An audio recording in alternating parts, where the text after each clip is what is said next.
My first time making candied salmon. Let's build another savory snack platter with that super viral candied salmon. White onion, tomatoes, cucumber, baby red radish, garlic whipped cream cheese, whole grain mustard,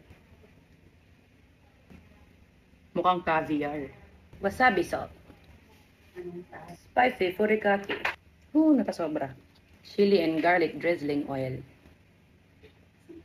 blue cheese stuffed olives, capers, sun-dried tomato, mandatory pepper and chili peppers, candied salmon, salt and vinegar chips, they're long, pickled garlic from Nikos, egg, my third savory snack platter with the trending candied salmon.